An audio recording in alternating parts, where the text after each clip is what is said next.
Hi, everybody. So this is, I guess, an installment after a few months of hiatus. I retired just recently, so now I seem to be having some extra time to try to catch up on some of these videos. So this video today is in response to a podcast actually that I was listening to. It was all about assessments and reading assessments and PM benchmarks and those kinds of things that we are all seem to be in Ontario anyway, fairly used to using. So my thinking around this is about matching our assessments to what we are starting to learn a little bit more or recognize, maybe it's not learn, but recognize and accept a little bit more about how kids read. So you may have heard the science of reading through podcasts, through any of your PD sessions, maybe on Facebook or Instagram. So the science of reading kind of tells us that through scientific research, not just observation research by Marie Clay, that our brains learn how to read based on something different than the highly used and accepted three cueing system, like kids use meaning, grammatic, and syntax. I think those are the three. MSV. So those are the things that you might see on your running records full papers. So anyway, here's my thinking about all of that.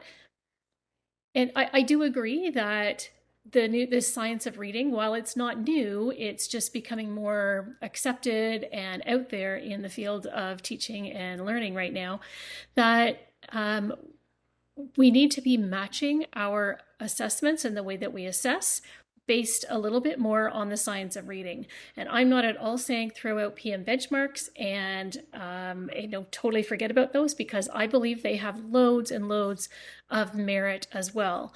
Perhaps not focusing on the MSV, the meaning, the syntax, and the visual. Those were the three. But certainly those kinds of aspects are important for us to observe as we're watching kids. Maybe we may not be teaching to that, but we might need to be observing and see how kids are using those cueing systems. But even more importantly, on our PM benchmarks and the way that I've been using them for years is certainly not for the number, not to get a level so that I know what level of books to be reading with kids. I'm a proponent of having kids choose books that they believe are at their own level, that they are interested in, that they have connections to, and choosing a variety of books. So ones that they can practice reading, they choose maybe just because they want to practice reading those stories.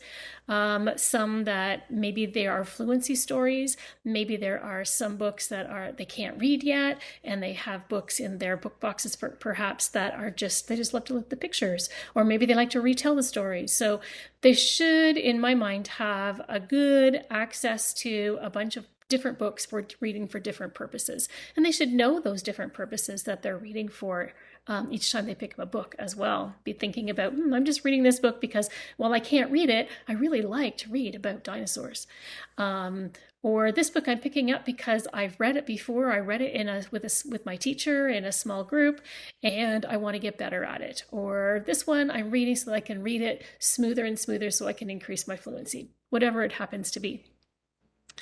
So that was just a little bit of a side, actually. I'm thinking now about the role of the PM benchmarks and this whole leveling system, and especially early on in the early levels from 1 to, let's say, 10 maybe, that there are an awful lot of words in those books that kids cannot read. Kids might be able to use context to figure some of them out. They might be able to use some syntax or grammatical ideas to try to help figure those out. But it's not really helping them read per se. So if you think back about going back into the science of reading, where they're looking at the phonological and the phonemic ideas about teaching reading, it kind of goes along with the visual aspect, I think, with the visual piece of the three cueing systems, sorry. So where we're trying to get kids to sound out words or chunk words, those kinds of things. Those are kind of strategies that I think meld nicely with the science of reading strategies and concepts. So I'm kind of thinking about how can we match some of our reading assessments with the science of reading? Because right now, the PM benchmarks do not match much at all to the science of reading. So, two little aspects I want to talk about. Maybe I won't talk about them all today, but one for sure is what other options do we have for assessments to help assess kids and find out where they're at and what they need to do next or where they need to go next, and what kinds of stories and things we're kind of looking at for those kids to help them move forward.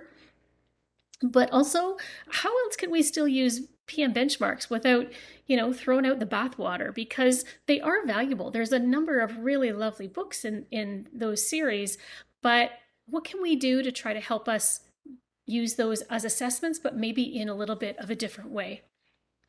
So I think I'm going to talk about the PM benchmarks first and talk about the way that I've been using them for years. Certainly not for a number. That's, in the back of my mind, leveling systems and things like that are not something that I'm a big proponent of. However, knowing kind of a general area where my kids are at, if they're reading kind of generally in the early kindergarten, or if they're kind of generally on target for grade 1, or they're reading kind of above grade 1 level, those kinds of things are what I kind of think about when I'm using my PM benchmarks, and thinking about ranges of those levels rather than pinpointing a level. Oh, they're reading at level 4, so they need to go to a level 5, or they're reading at a level 4, therefore they're at kindergarten level. So a little bit of a different kind of approach, I guess, with that. But when I use PM benchmarks, I'm not necessarily listening for the or analyzing for the MSV, the meaning, the some syntactic, and the visual. What I'm looking for is the different strategies and the reading behaviors that the kids are using as they are working through the story. So even though those PM benchmarks have story or lots of words that are way beyond what a kid in grade 1 would be able to know, or kindergarten would be able to know or read, then there's still other ideas that we can be looking at. So what I typically do is I make a little chart on my PM benchmark page, and I just record with tally marks the different strategies that I see them doing. So if I see them or hear them skip a word and then keep reading on, I will mark that with my little queuing sign. It's just a little arrow that kind of hops over. So, and I just put a little tally beside it if I'm noticing that they're using that strategy. If they are trying to chunk a word out and they're chunking letters together, chunky monkey kind of a strategy, then I will put a little sign on the side of my paper and put a little tally under that. Other things that I might look for is, are they rerunning a sentence? Do they go back to the beginning to read it again? Are they sounding out every single sound? So slippery snake, some of you might know that as. What else do I look for? I look for whether or not kids kind of notice things like the hop over E, the silent E kinds of ideas. Those kinds of things are all kind of connected, I think, to the science of reading strategies. I'm looking for other ideas like their reading behaviors. So, level of frustration, skipping words. Sometimes kids, as you might well know, when kids get to a word, they just kind of mumble over the word and keep on reading. I notice those kinds of ideas too. So I have a whole list of different things that I'm looking for and strategies that I'm looking for as students are reading.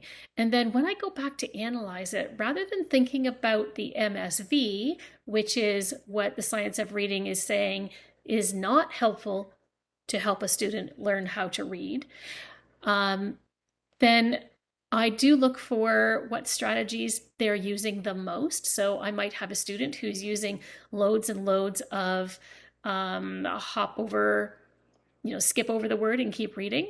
I might look for a student that maybe has lots and lots of slippery snakes and they're sounding out a whole pile of words. I might look for somebody who's having lots and lots of miscues, or maybe I'm looking to see if they're missing their return sweep. All those kinds of ideas I'm recording as the student is reading. And I know those things are not on our PM benchmarks, but what I'm wondering is if maybe we can create something, because I do that all informally, just kind of on the side of my page in Scribbles, but I'm wondering if there's something that we could put together that is a little bit more formal and a little bit more supportive for teachers who maybe are just starting out with PM benchmarks, or people who are just kind of flipping over to a new system of how to use PM benchmarks that might be a little bit easier. So maybe just thinking about that might be something that I look at trying to create based on my experiences and what I look for in the students reading. What else was I going to say about that? I think that might be it. Like, that was my big main point is, although PM benchmarks are being kind of poo-pooed right now with the science of reading is saying, looking at MSV and analyzing those miscues for those 3 cueing systems is not what reading is all about. It's not how children read, and it's not very helpful. And it's not based on science. It's based on observations of people over time, which I think that has a lot of validity as well, but hard to argue with science. So I'm all about, in education, not just kind of tunnel visioning and using just one strategy or one resource. Look at what's good about all of those resources and what fits your style, but more importantly, what fits what your kids need, and try to use a little bit from each to try to make it fit what works for you and your kids. So this is a prime example. So let's not throw PM benchmarks out there because of science of reading. Let's see how else we can use PM benchmarks and adapt them, and still use the science of reading concepts as well. All right, that's about 10, 11 minutes there, so that's probably enough food for thought for today. I'm going to stop there, but my next installment will be a little bit about what else can we use as assessments that are going to help us with our instruction as well. That balances a little bit more with the science of reading. So look forward to that coming up in the next week or so. All right, hope that gave you some things to think about and tells you a little bit about where I'm coming from and some of my pedagogical thinking, and I hope you can use it. All right. Oh, by the way, I will also look at trying to put together a PM benchmark alternate tracking page for you as well, and see if that might help out. Please leave a message and let me know what you're thinking, and whether you're with me or whether you're not with me, no problem. That's where discussions happen, and that's where the learning happens too. So happy to hear some feedback from everybody. Bye.